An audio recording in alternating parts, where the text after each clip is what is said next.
What's up guys, I got a brand new video for you today. I'm here with Marissa. Hi. And she has... fancy camera. She's got the new 15mm f1.4 G lens. And we're gonna shoot with this. Obviously it's an ultra wide lens and it's for APS-C. So it ends up being like a 22mm. And I'm also vlogging with the new 10 to 20mm power zoom. So you can do like stuff like that. And I think that this is like the best vlogging lens right now. Like it's so small and so compact. I'll talk about it later, but that's what we're gonna be vlogging this whole shoot on. We're gonna mainly focus on this, and we're gonna do some comparisons with the Sigma 16mm f1.4, which is actually your lens. It's mine. Look how close I can get. Look at my face. Did you power zoom? Oh, should I power zoom? Yeah. For this shoot, I'm using the ZV-E10, and on top I've got the DJI Raven Eye, so I can record the back of the screen. Cool. All right, here we go, 3, 2, 1. Look down at me, like down towards me. Yeah. Tilt your head off to your right shoulder a bit. Now let's do one, same thing, but looking off that direction. Nice. I'm gonna get the full body. Kick that toe out a bit. This one? Yeah. I'm in the wrong focus mode, hold on. Tracking flexible spot. So I can lock onto your face and hold it there.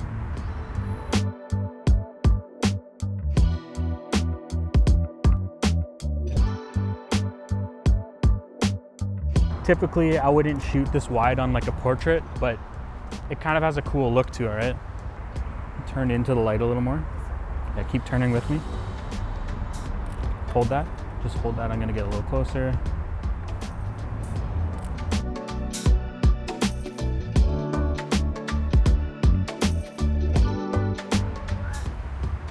I'm going f1.4. See how this lens flares.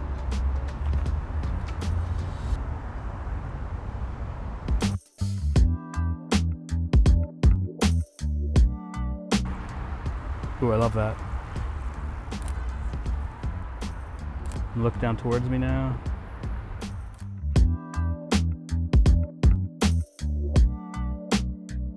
So getting into the specs of the Sony 15mm f1.4G, it's a 22.5mm full frame equivalent. It has 2 linear motors. It's a 7-bladed aperture. It has an aperture ring that you can actually click and declick. It's got a focus hold switch as well as a manual focus AF switch.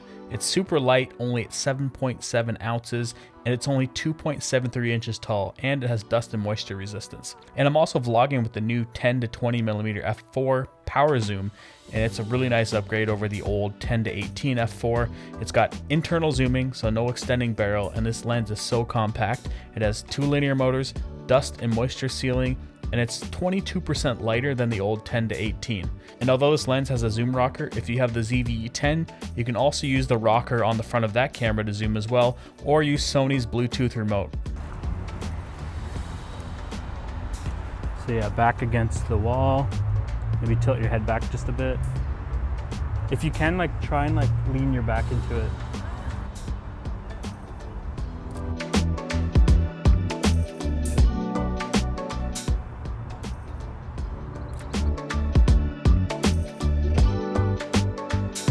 Got some good ones there. Of course I can't see them. Because you have to look on your phone. Because they're showing up on the recording device. All right, so while we were driving, I saw this place and I was like, this is the perfect spot for a photo shoot. Like, this place is stuck in like the 60s. See, I need to get back far enough that I don't have a shadow. All right, more power stance. You like stand out like that and then put your hands on your hips almost. Yeah. That's dope. Love that. Let's do one looking off to your right. Ooh, I kind of like the hand through the hair again.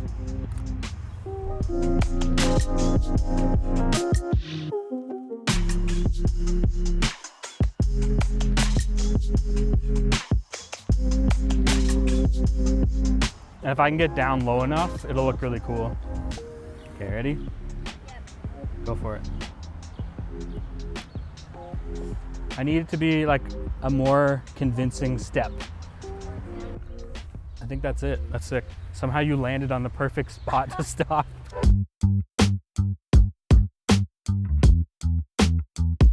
The fountain that doesn't work. Look down towards me. Yeah, just like underneath the overhang thing. Oh, the power zoom. Relax this arm a bit. Like maybe put your back on it. I kind of like that when you leaned into it. Like lean into it. Yeah. Lean into it more with that arm. And looking off, yep. One more. That's super dope. Go for it.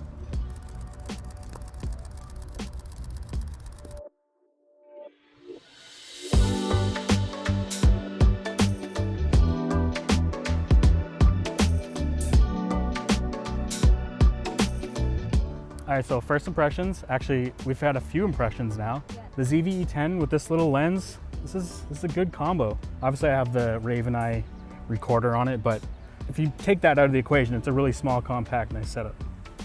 All right, so we got the Sigma 16 f1.4 and then the new 15mm f1.4G, and you can see how much bigger the Sigma actually is. I didn't think they were gonna be that much bigger, but we're gonna do a test now and see what these babies can do. So just doing an autofocus test here with the Sony 15mm. Obviously it's nice and smooth. We wouldn't expect anything else from a new Sony lens. The IAF tracking just doesn't miss. It's perfect. And then when we switch to the Sigma, you're not going to see much of a difference because it's also really good. The only difference is that you're going to see a different focal length because it's 16mm. But when it comes to tracking, it's also amazing. The only thing I noticed is that it has more contrast than the Sony. So one thing I noticed with the Sigma is that I can actually feel the motors moving in the lens, like when it's focusing. And you can kind of hear a little bit of a sound versus the new Sony. It has no audible noise at all. And that's because it's using linear motors, and this is a stepper motor. When it comes to comparing these two lenses, the Sony has the faster, quieter autofocus motors. And as far as size, the Sigma is almost 1 inch longer and almost double the weight. So that's going to play a factor into what you buy. And the Sony is going to have more controls. You get the aperture ring, the focus hold switch, the manual focus AF switch, and weather sealing. Yeah, so far the focus breathing doesn't seem to be any different on both of them. Maybe like a little bit less on the Sony, but I do know that the focus ring on the Sony is a lot smoother and a little bit more precise, where the Sigma kind of like jumps, or it's like a little bit shorter. They did say that these new lenses had like a linear focus throw on them, so that's pretty nice.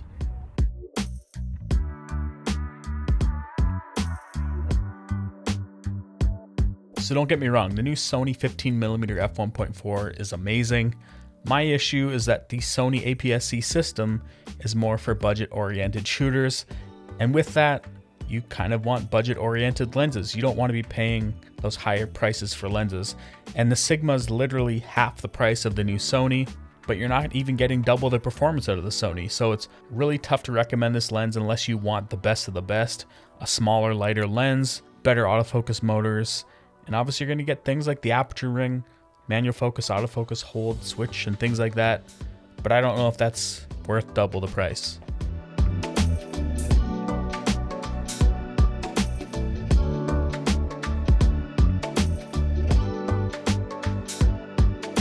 Cool. Let me get like some more of like a portrait style straight on, and I'll put on the Sigma as well. 3, 2, 1. Hold that. Switch to the Sigma. Yeah, like that autofocus is still pretty dang good on the Sigma, but I definitely feel the motor moving where I don't feel the motor moving on this at all. Right.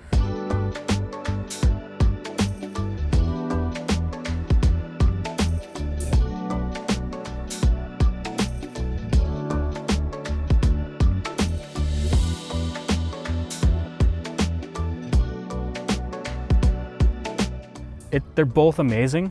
As far as image quality, I don't know. What could we do to really tell the difference? Okay, let's see the propsicle. Sad.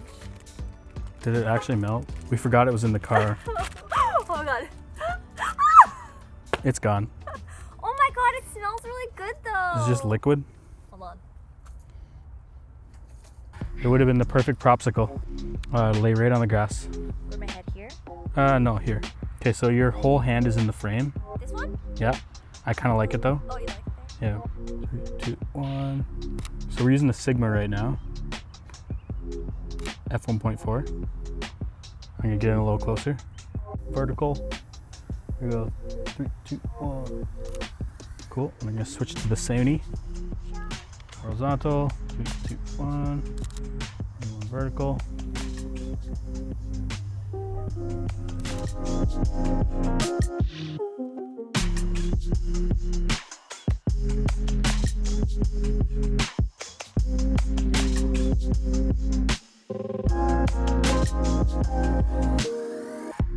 Let's just have fun with it now. Now that I'm not doing any comparisons, we can do some different. I dropped the stick. In the dirt? No, just on me. It's the drone shot.